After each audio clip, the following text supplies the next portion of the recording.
What promised to be a lively debate over the proposed school budget didn't happen at last night's County Commission workshop and budget meeting.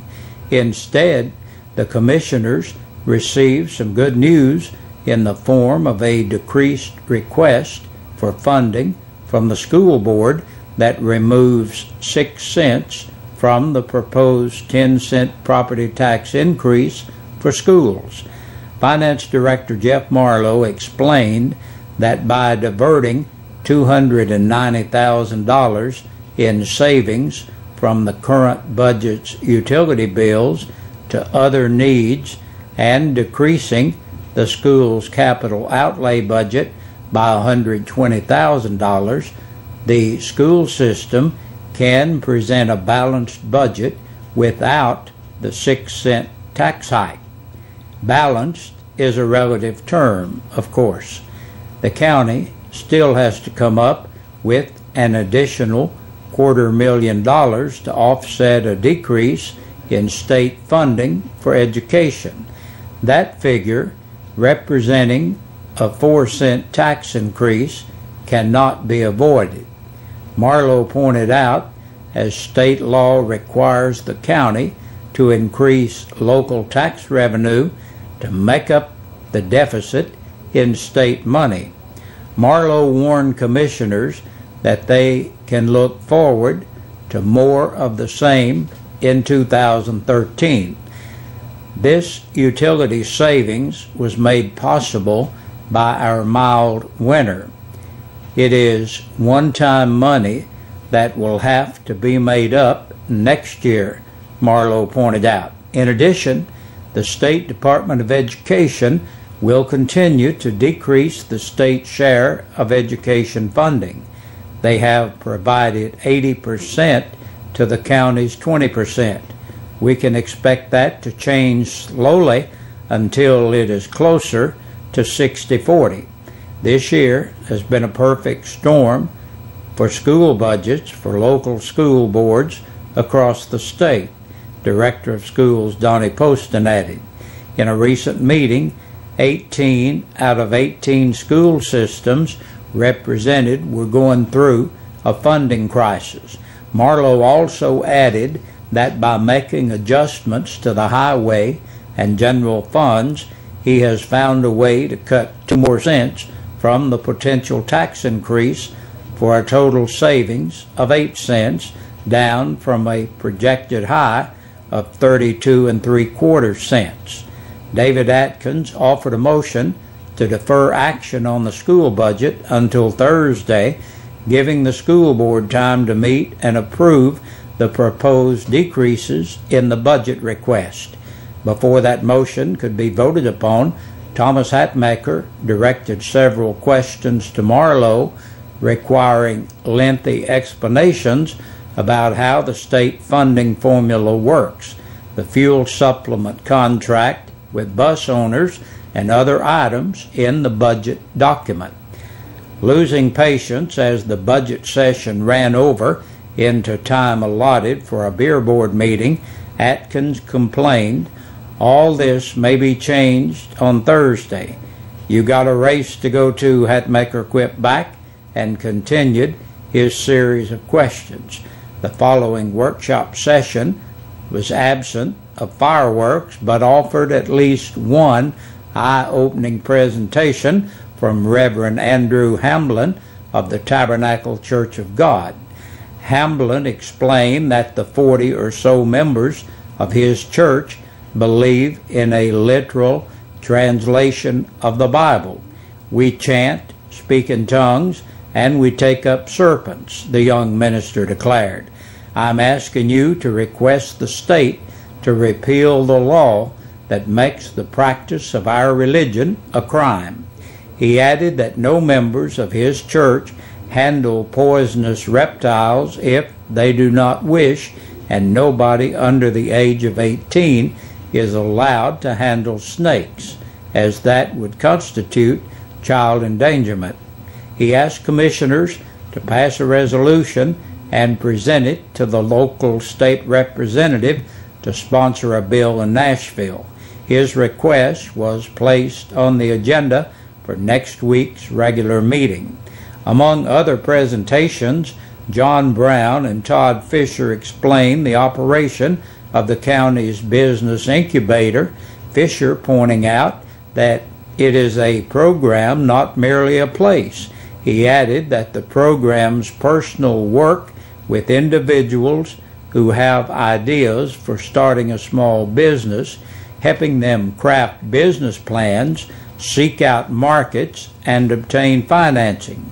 James Slusher, who last month accused the commissioners of being a failure because they were prepared to raise taxes, and accused the school board of being corrupt, leveled most of his criticism this month at Finance Director Marlowe.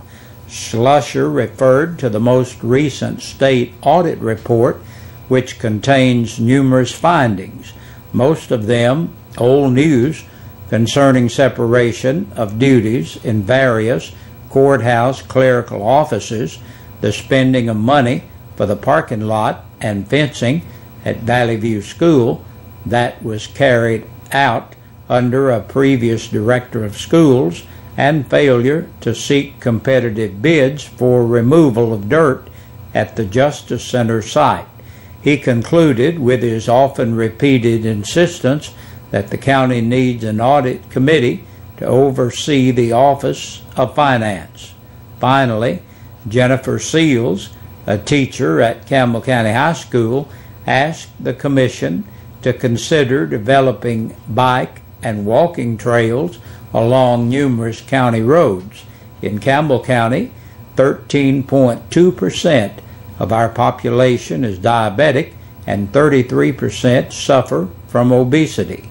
We need to provide more opportunities for people to get physical exercise in their neighborhoods instead of having to drive somewhere such as Cove Lake, Seals explained.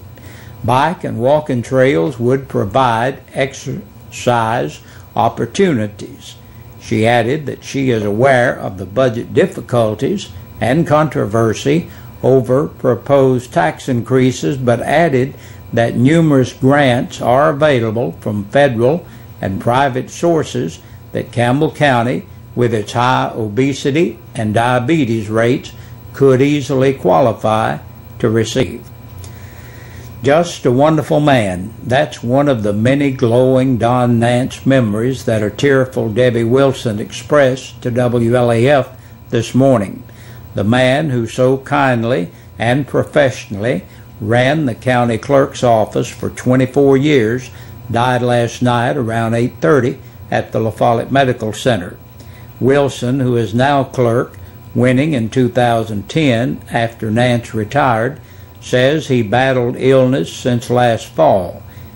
She fought back tears, saying how she'd known Nance since the days of Don Nance Gulf in Jacksboro and the time she worked for him from 1986 through 2010.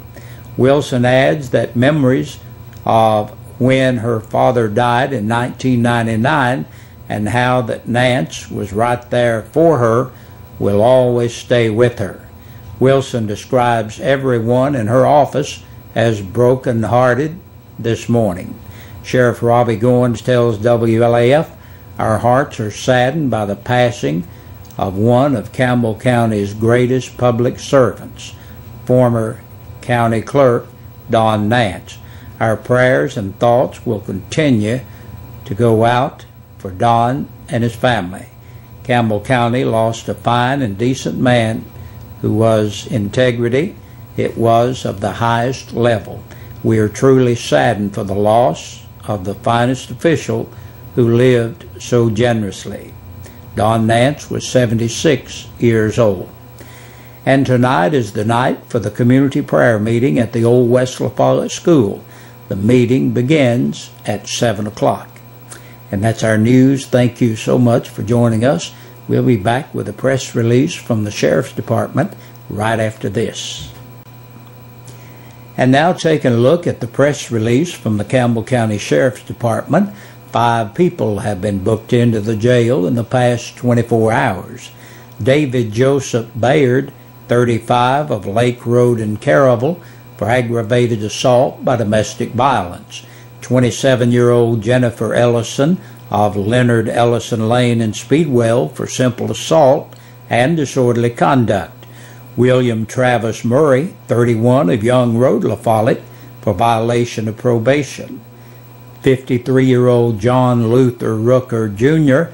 of Brook Place Lane in La Follette for domestic violence by assault and possession of a Schedule II controlled substance.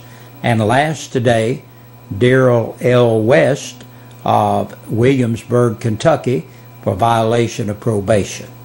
And that's a look at the press release for this Tuesday. Thank you so much for joining us. We'll see you tomorrow with the midweek edition of the news. Good evening, and thank you for tuning in to WLAF News at 5:30. I'm Lori Leach. It's time now to announce birthdays and anniversaries for this Tuesday afternoon. It's all brought to you by Eastside Pizza and Deli, located in the Food Lion Shopping Center. We would like to wish a very happy birthday to Willis Walden, Melissa Indelicato, who's turning 21 years old today, Kathy Huddleston, Pat Miller, Stacy Heatherly, Tammy Goins, Tim Baird, Roy Wallace, Patrick Smith, Robbie Ward, Joe Marlowe, Judy Moik, Renee Pointer, Tyler Ward, who's turning 14 years old today, Cecil Boroff, Glenn Sieber, Austin Robbins, and a belated happy birthday from Sunday to David Wilson. Happy birthday to you. Jessica Heatherly, Nicholas Kidwell, and Christopher Allen Combs, whose birthday was also on Sunday. Now, everybody I just mentioned is qualified to win a dinner for 2 from Eastside Pizza and Deli. Now, the couple celebrating their anniversary today are Frankie and Clifford Darish, who are celebrating their 10th wedding anniversary. Now, that couple is qualified to win a dinner for 2 from Eastside Pizza and Deli as well. Let us know who's celebrating a birthday or anniversary in your world. Just call us at 562-1450. That's it for birthdays and anniversaries. Thanks for joining us this evening. We invite you to stay tuned. Your news continues after this.